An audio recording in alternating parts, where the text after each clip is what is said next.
Hi everyone, welcome to my channel Bibbidi Bobbidi Books. My name is Ellie and today I'm going to be filming the mid-year book Freakout tag.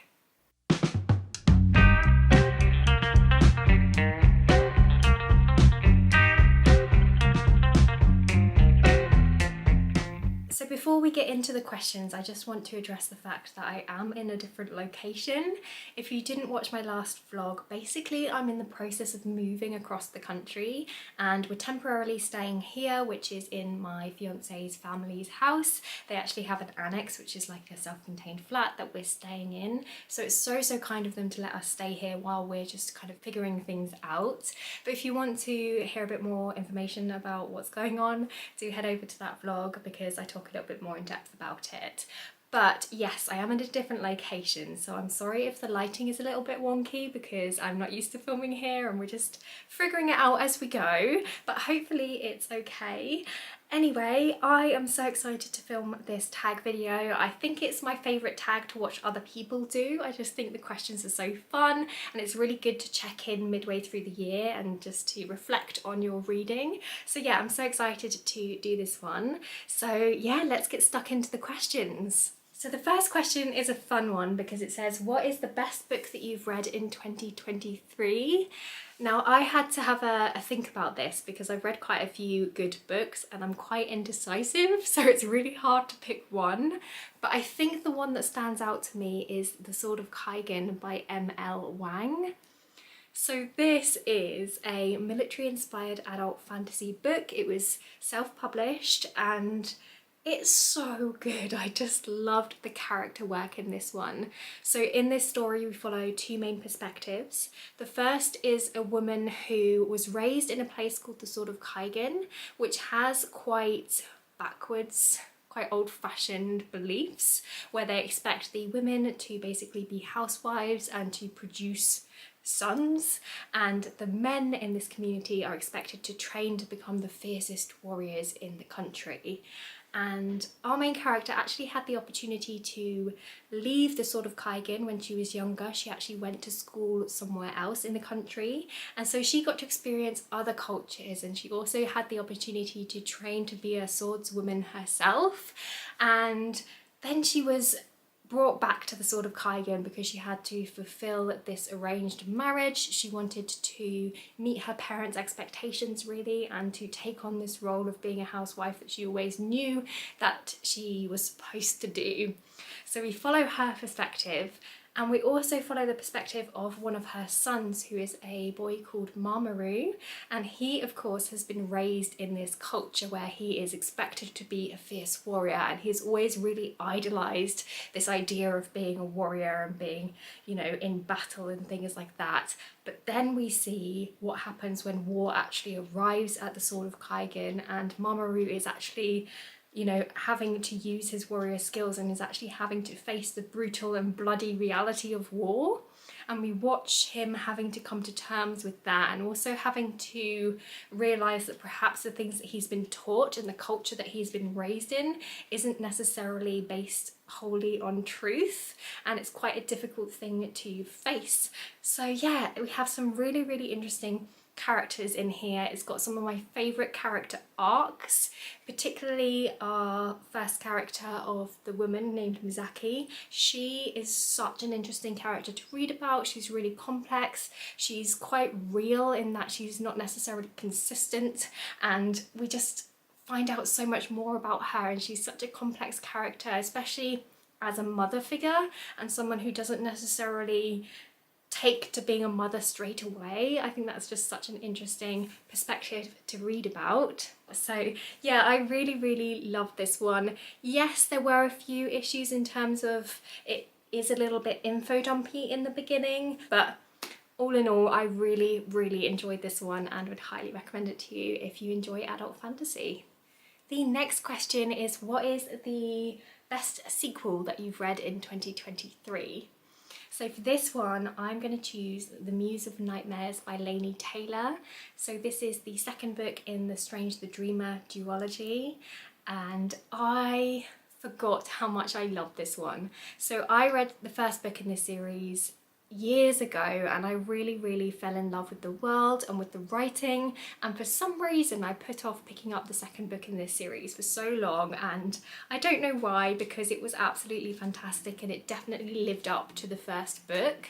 So this is, I think it's a young adult fantasy series, but I would say it reads quite old. Like, I think it would work well for an adult audience as well. But basically in the first book we follow our main character, who is called Laszlo Strange, and he is an orphan of war, and he was raised in a monastery, but he never really fit in. He doesn't really suit the rigid lifestyle of being a monk in a monastery, and he's a bit of a dreamer. He's obsessed with stories, and in particular with this story of a mythical city known as Weep, which actually got cut off from the rest of the world years ago, and no one knows what happened to the city, and no one can even remember the city's real name. Whenever people try to recall the city, they just hear the word Weep, which is so interesting. And then our main character of Laszlo ends up getting away from the monastery. He kind of runs away, really. He finds himself visiting this library and decides to just stay there and becomes a librarian, and he loves it there because it means that he can read up about the lost city of Weep, he can do his own research, he can get lost in his stories, and then one day he gets offered the opportunity to go on an adventure to actually try and find this lost city. So that's kind of his whole dream come true, and he gets taken on board. He gets the opportunity to go and to try and find this city and to uncover its secrets, and it's such a beautiful story. We also get another perspective in here from a female character, but I don't want to say too much about her character because I don't want to give too much away. But basically she is a character who is from the city of Weep, and we see the two of them, and there is such a unique and beautiful magic that's involved within this story that involves dreams, and some of the scenes are just so beautifully described and so vivid, and it's just stunning. It's lyrical, beautiful, moving, it's quite sad at times, but it's just such a gorgeous story and is definitely one of my all-time favourite series of all time. I'm really sorry if you can hear some crunching in the background, by the way. My cat Casper is actually currently munching away on his biscuits just here. But I want to carry on with the video because I don't have much time, so I'm really sorry if you hear some weird crunching in the background. But anyway, the next question is, what is your favourite reread? So I actually haven't reread any books this year, I'm sorry. So I don't have an answer for this question. But I'd be really interested to hear actually, do you like to reread stories, or do you tend to just always read new books? I always intend to reread books, but there are just so many other stories out there and so many other works that I want to try that I never end up rereading books. If I do, it's normally on audio or something while I'm at work, but yeah, I haven't reread anything this year. Okay, so next up is, what is a genre that you have been loving / reading the most in 2023? So for me, I have definitely been reading fantasy the most. It's the genre that I just gravitate towards. I just love losing myself in a fantasy world. I like the escapism of it. I love the creativity of it. But I have also been really enjoying horror this year, and that's definitely a genre that is quickly catching up to fantasy for me. It's definitely almost on par as my favourite genre, and I just have been really enjoying intense, creepy, weird horror stories. So yeah, it's definitely a genre that I want to explore more of. I'm still very new to the horror genre, so if you have any recommendations for me, please do let me know. I tend to enjoy horror that has a fantastical element to it or a psychological element to it. I also quite like gothic horror, anything with a haunted type setting to it, anything where you're not quite sure if the main character is struggling with their mental health or if there is something strange going on. I just love all of those types of stories, so yeah, please let me know if you have any recommendations. Okay, so the next question is, what is a new release that you haven't read yet but that you want to? So for me, that's going to be Yellowface by Rebecca F. Kwang. This is quite a different book for me because I tend to read quite a lot of fantasy, as I've just said, and I don't normally pick up contemporary books, and this is a contemporary literary thriller book as far as I'm aware, so it's quite outside of my comfort zone, but I've heard so many fantastic things about this story. Everybody seems to really love it, and it also deals with quite interesting subject matter and quite important themes within this story, so for that reason I was really intrigued to pick this one up and give it a go for myself. So as far as I'm aware, this is a book that has a lot of heavy satire about modern day racism, and in particular the publishing industry and the way the publishing industry is run. So from my understanding of the synopsis, I believe this follows a white American author called June, who hasn't had that much success with her writing career. She's done okay, but she hasn't really done anything fantastic. And she is actually best friends with a Chinese American author called Athena Liu. And Athena Liu has actually been incredibly successful with her work. She's done really well. And then one day Athena Liu ends up tragically dying, and June decides to steal one of her unpublished manuscripts and publishes it for herself under a pseudonym. And I believe we follow the aftermath of that, and it just sounds like such an interesting premise, so I'm really excited to give this one a go for myself. I've heard it's a page turner, I have heard it's really compelling and something that you can just read really quickly, so I'm hoping this will be a perfect summer read that I can just devour in one sitting. Okay, so the next question is, what is your most anticipated release for the second half of the year? So I have quite a few books that I'm excited for, but I'm just going to mention two because otherwise I'll be here for ages. So the first book that I'm really excited for is House of Roots and Ruin by Erin Craig. So this is the second book in the Saltwater Sisters series, I think it's called. The first book being A House of Salt and Sorrows, which I just loved. So the first book is a YA story, and it's a retelling of the 12 Dancing Princesses fairy tale, but it's a gothic dark retelling, and the author does such a good job at the gothic atmosphere. It's so dark, it's so creepy, the descriptions are so visceral, and I just really loved how the author blended that whimsy fairy tale feel and those beautiful kind of descriptions with some of the really dark and scary stuff as well. It just was such a interesting blend, and it has a really cool setting because it takes place in this kingdom by the sea. I think it's an island kingdom, and the majority of the book takes place in this keep that's by the sea, so there's lots of descriptions of the salty air, and I don't know, I just absolutely love the first book, so I'm really excited to continue on with this series and to pick up the second book. And the second book that I wanted to mention is one that probably everybody has been mentioning when doing this tag, and that is Bookshops and Bone Dust by Travis Baldree. So this, of course, is the prequel to Legends and Lattes, which was a cozy fantasy that took the world by storm last year, and for good reason, because it was so lovely. Such a lovely and comforting story about an orc called Viv who decides to give up her warrior life in exchange for opening up a coffee shop, and it's just such a sweet and cozy read. So of course I'm excited to read more from this author and to read more from this world, and of course it's got books in the title, so of course I'm going to pick it up. I'm so excited. The cover art looks absolutely stunning, and I feel like this is just going to be the most perfect cozy read for the autumn. I feel like I've said cozy about 10,000 times, but yeah, I'm really excited for that one. I think it looks so sweet. Next up we have what is your biggest disappointment? So for me, I think my biggest disappointment was Belladonna by Adeline Grace. So I was really excited about this book because I really enjoy Adeline Grace's other series. She wrote All the Stars and Teeth, which is a YA piratey duology that I just absolutely loved. I fell in love with the author's writing. I thought she had such a vivid and bright description for her world, and it was just so fun.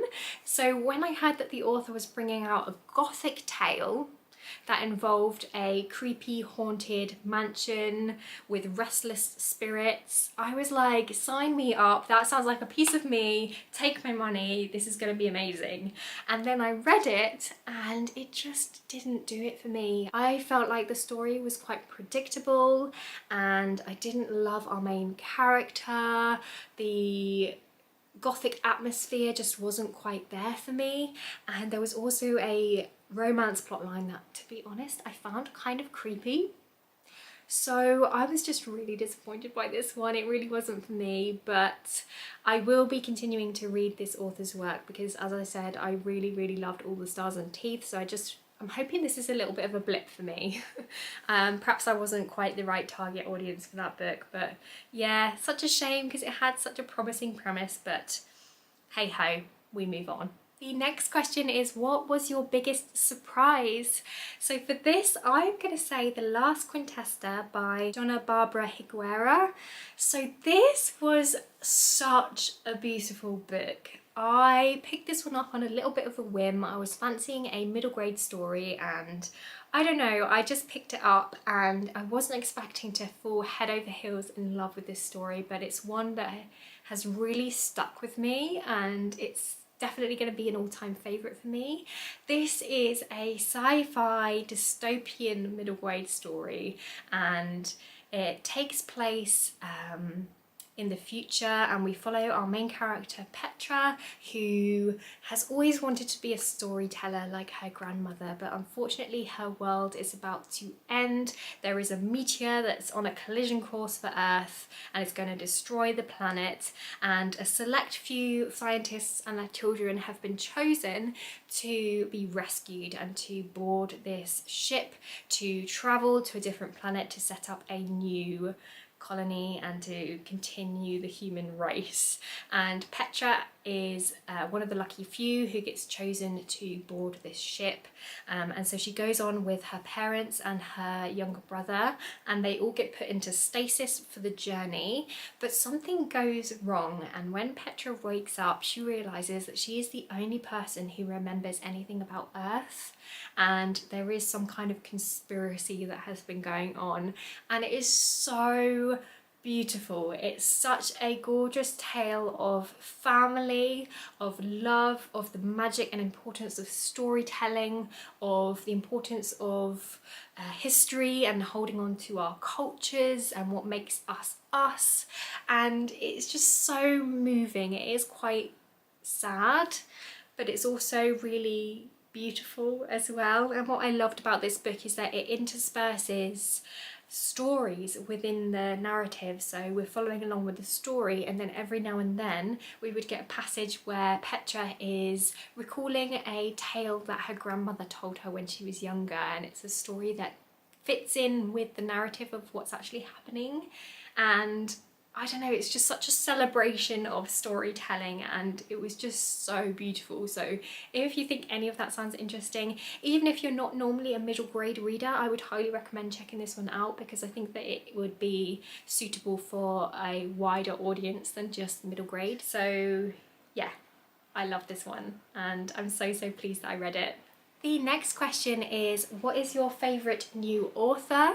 So a new author to me this year is Robin Hobb. This is an author that I've heard nothing but fantastic things about, and I have been taking my time to start her books. I don't know why, I just felt a little bit intimidated by her works, but I started the Farseer trilogy this year. I've read the first 2 books so far, and I just am truly in awe of how Robin Hobb can create such extensive worlds. Like, her world building is immaculate, her character work is so phenomenal. I can really see why people have complimented her about that in the past, because she writes such beautiful character relationships and everything feels so real and so organic. Her writing just feels really comforting to me. It's quite slow paced, so I feel like if you don't love slow paced stories, if you're more of a plot driven reader, if you're more of a action focused reader, then you might not necessarily get on with her books. But if you enjoy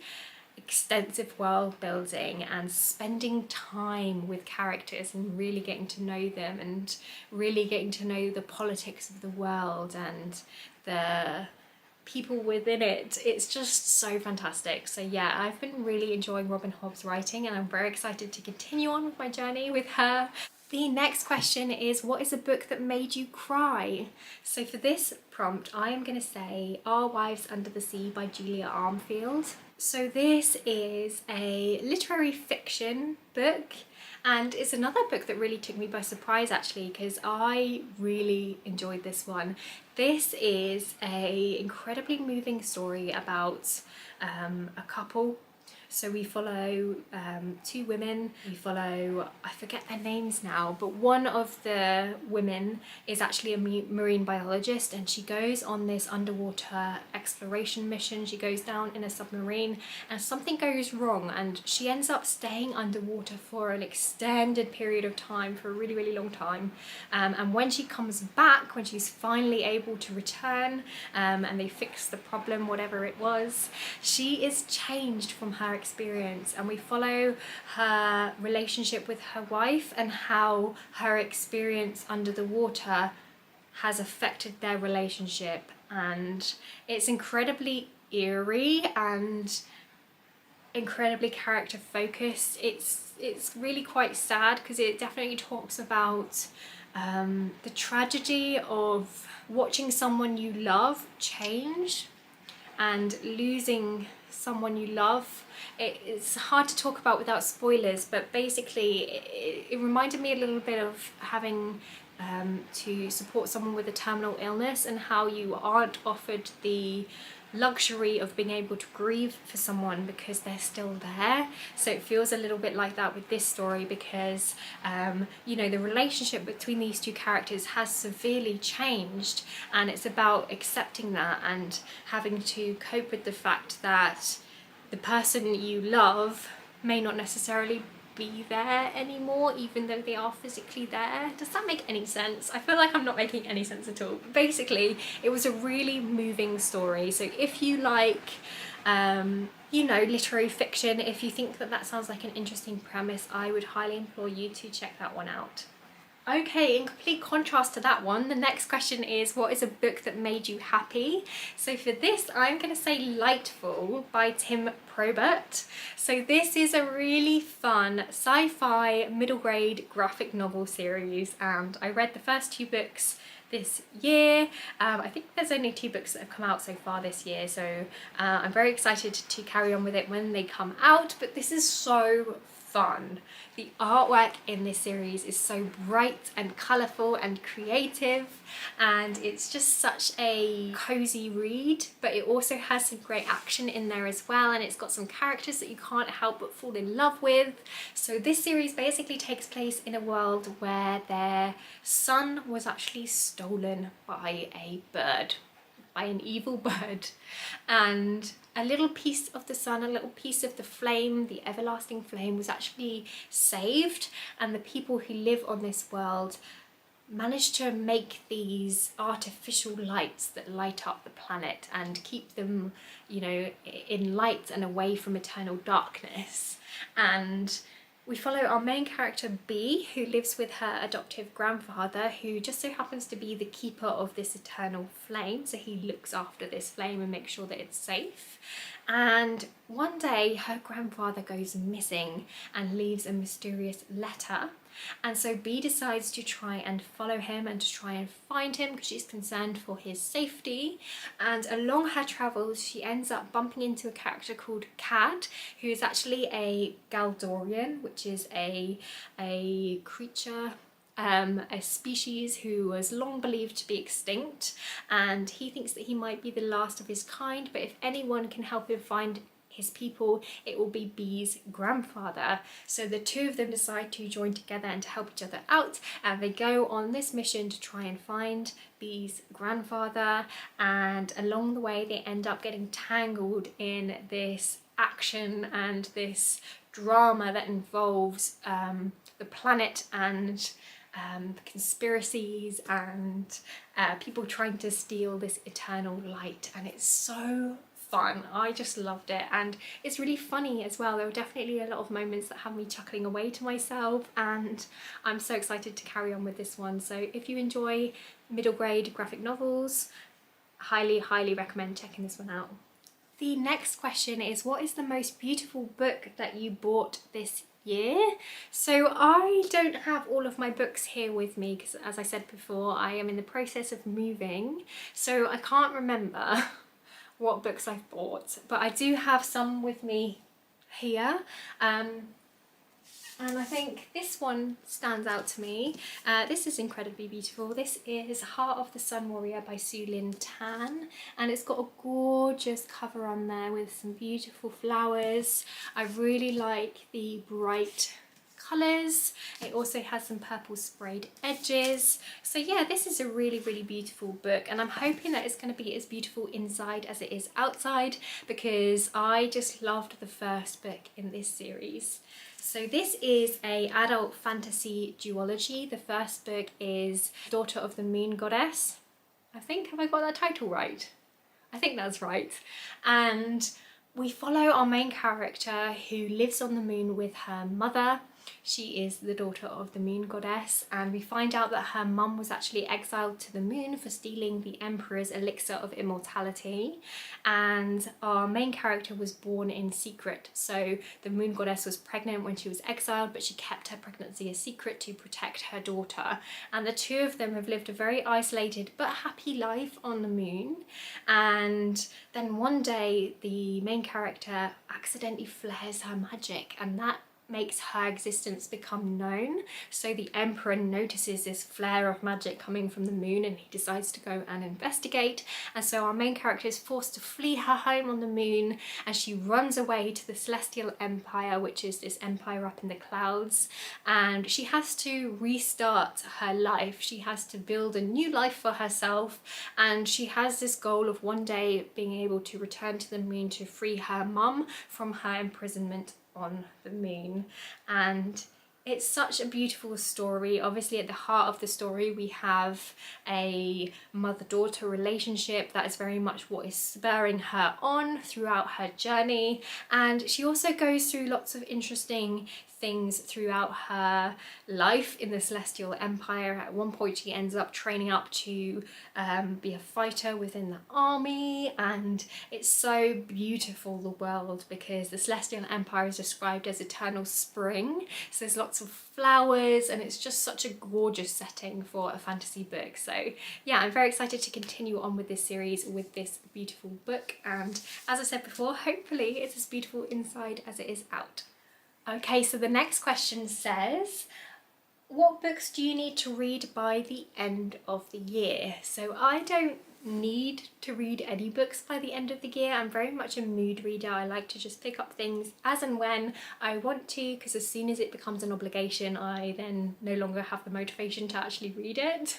Let me know if you're the same. Do you like to mood read, or do you have specific books that you like to plan that you're going to read? Let me know, because I'd love to have a chat with you in the comments. But at the moment I am really in the mood for piratey, watery stories. So a couple of books that I really would like to get to this summer are, firstly, this one, The Adventures of Amina Al-Sarafi by Shannon Chakraborty. This is a new release this year, and it's the start of a new adult fantasy series that's set on the seas, and it follows our main character, who is a middle-aged woman, and as far as I'm aware she used to be a really infamous pirate character, but she has now become a mother, and then one day she gets offered an opportunity that she can't turn down, and so she's forced to go back on her adventuring, seafaring ways, and it sounds just like it's going to be a lot of fun. So I'm very excited for this one. I know that I really enjoy this author's writing, because I really enjoyed the Daverbad series by this author, so I have very high hopes. Okay, another book that I really want to read is The Wager, A Tale of Shipwreck, Mutiny and Murder, written by David Gran. So this is actually a non-fiction book, but it sounds so fascinating. So I'm just going to give you a little bit of a read from the inside. On the 28th of January 1742, a ramshackle vessel of patched together wood and cloth washed up on the coast of Brazil. Inside were 30 emaciated men barely alive, and they had an extraordinary tale to tell. They were survivors of His Majesty's ship the Wager, which had left England 2 years earlier on a secret mission during an imperial war with Spain, and had been wrecked on a desolate island off the coast of Patagonia. The men, after being marooned for months, built the flimsy craft and sailed for more than 100 days, traversing nearly 3,000 miles of storm-wrecked seas. They were greeted as heroes. 6 months later, another even more decrepit craft landed on the coast of Chile. This boat contained just 3 castaways, and they told a very different story. The 30 sailors who landed in Brazil were not heroes, they were mutineers. As accusations of treachery and murder flew, the Admiralty convened a court-martial to determine who was telling the truth. The stakes were life and death, for whomever the court found guilty could hang. So yeah, I just think this is so fascinating. It's a piece of history that I don't know a huge amount about, but I am fascinated to hear a tale about these survivors from this shipwreck and what on earth they must have gone through to make it out alive.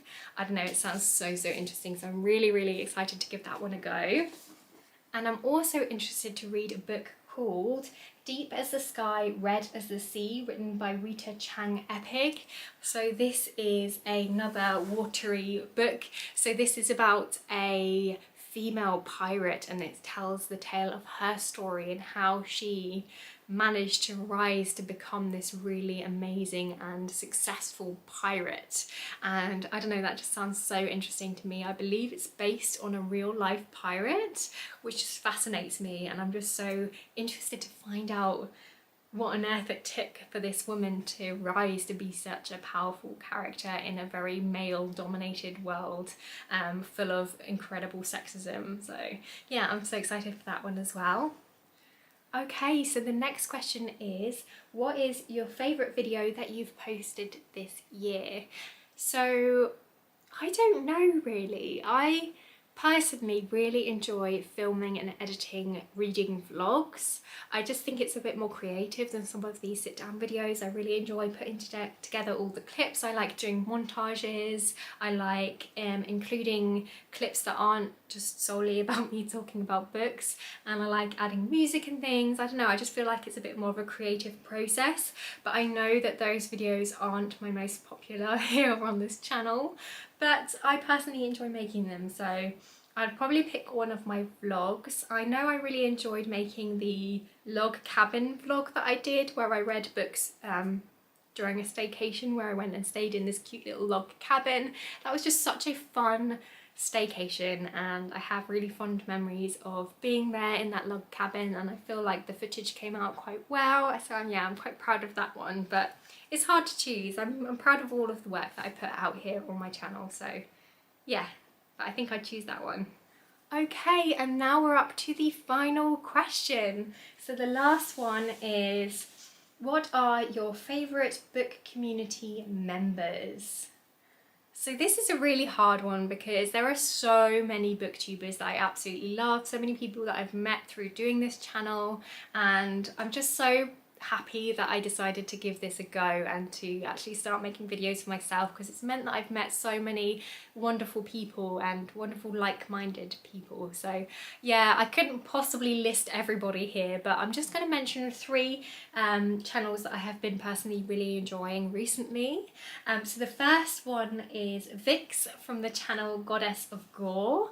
So I adore her channel. She talks a lot about horror and thrillers and sci-fi books and fantasy, and she has such a joyous personality, and her enthusiasm for books and for reading really comes through. And yeah, I just think that she seems like such a warm and lovely person, so I absolutely adore her channel. I also really love the beautiful Imogen from the channel Peas and Cookies. So she does loads of great content. She does lots of unboxing videos, she does hauls, she does reading vlogs, she does book reviews, and I just love her channel. I think that she does really detailed reviews of books, and she also has quite a wide reading taste, which is really great, so you can always find different books from her channel. So yeah, I've been really loving her videos recently. And then the final channel that I wanted to mention is Reread, and she likes to read all things dark and disturbing, so she is my go-to for horror and thriller recommendations, and I just find her voice so relaxing to listen to. I don't know if that's a bit of a weird thing to say, but I really find her videos relaxing. I love her recommendations. She also has a really great aesthetic. I love her bookshelves in the background of her videos, and she's got some cool artwork and things in the background, and yeah, I just love going to her for all dark, disturbing, creepy recommendations. Anyway, that brings me to the end of this video. I really hope that you enjoyed it. I hope that you liked listening to my answers. If you want to play along, please leave your answers down below in the comment section, because I'd love to hear what your answers would be. And yeah, as always, don't forget to like this video if you enjoyed it, because it really does help out my channel, and do consider subscribing if you want to see more from me if you haven't already. If you have already, thank you so much. I really do appreciate you. I feel like I don't say that enough on this channel, but I really do. I love having you here. I love talking to you in the comment section, and I'm just very appreciative for this little community and this little corner of the internet. So thank you so much. And yeah, I'm gonna head off now. So I guess I'll see you next time with another video. Bye.